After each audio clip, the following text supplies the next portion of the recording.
If your washer stops spinning or draining, a repair call may not be necessary. This fast factory reset can fix many common washer problems in just minutes.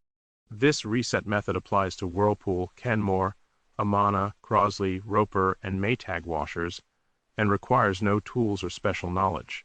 If the reset does not solve the issue, see the linked video that explains washer error codes for additional troubleshooting. Factory reset steps. Step 1.